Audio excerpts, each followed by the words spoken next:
జై తెలంగాణ. ఖమ్మం పట్టణంలో జరిగినటువంటి హృదయ విదారకమైనటువంటి ఘటన ఆ తల్లిదండ్రులను చూస్తే నిజంగా గుండె తరుక్కుపోతా ఉన్నది. ఆ తల్లి ఒకటే అంటుంది, 12 ఏళ్ల నా బిడ్డకు జీవితాంతం బెడ్ మీద ఉండేటటువంటి పరిస్థితి వస్తుంది. ఈ పరిస్థితికి కారణమైనటువంటి వ్యక్తిని ఉరిదీయమని మాత్రమే ఆ తల్లి అడుగుతా ఉన్నది. నేను ప్రభుత్వాన్ని డిమాండ్ చేస్తూ ఉన్నాను. ప్రభుత్వానికి సంబంధించినటువంటి పెద్దలే మధ్యవర్తిత్వం చేసేటటువంటి ప్రయత్నం చేస్తున్నారట. కేసు వాపసు తీసుకోమని చెప్తున్నారట. అటువంటి దుర్మార్గుని మాత్రం ఎట్టి పరిస్థితుల్లో క్షమించొద్దండి.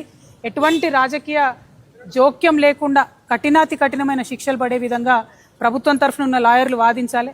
ఒక మహిళగా, ఒక ఆడబిడ్డగా అప్పటి వరకు మా కళ్ళ ముందు ఆడుకుంటున్నటువంటి చిన్న పాప బిల్డింగ్ మీదకి వెళ్ళి పడితే మొత్తానికి మళ్ళీ లైఫ్లో నడవలేదని డాక్టర్లు చెప్తుంటే ఎంత దారుణంగా ఆ తల్లిదండ్రుల పరిస్థితి ఉందో ప్రభుత్వం ఒక్కసారి మానవీయ కోణంలో ఆలోచన చేయాలి. ఖచ్చితంగా ఆ పాపకి బయటకు వచ్చిన తర్వాత కూడా సేఫ్టీ ఇవ్వాలి.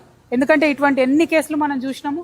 డెఫినెట్గా తర్వాత విడుదల వచ్చి కూడా మరి విక్టిమ్స్ మీద దాడి చేస్తున్నటువంటి సంఘటనలు చూస్తున్నాం. ఆ పాపకి, కుటుంబానికి భద్రత ఇవ్వాలి.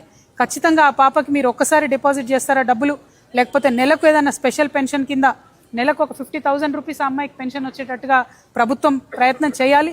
లేకపోతే మొత్తం ఆ ఇద్దరు కూడా తల్లిదండ్రి కూలీ చేసుకునే వాళ్ళే ఉన్నారు. ఇంకొక 2 పిల్లలు ఉన్నారు. వాళ్ళకు ఈ పాపను చూసుకునేటటువంటి ఆర్థిక స్తోమత వాళ్ళకు లేదు. ఆ పాప వాళ్లకు తల్లిదండ్రులకు ఇల్లు కూడా సరిగ్గా లేదు. కాబట్టి ప్రభుత్వం తక్షణమే ఇల్లు మంజూరు చేయాలి. అదేవిధంగా పెన్షన్, స్పెషల్ పెన్షన్ ఆ పాపకి ఇవ్వాలి.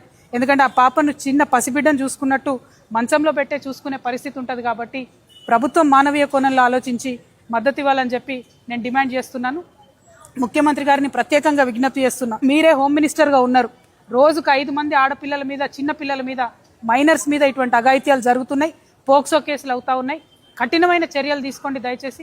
రాజకీయ జోక్యం లేకుండా ఈ పోక్సో కేసుల మీద ప్రత్యేకంగా ముఖ్యమంత్రి గారు రివ్యూ చేసి మహిళా లోకానికి అంతటి కూడా భరోసా ఇవ్వాలని చెప్పి డిమాండ్ చేస్తున్నాను. Thank you. జై తెలంగాణ. జై తెలంగాణ.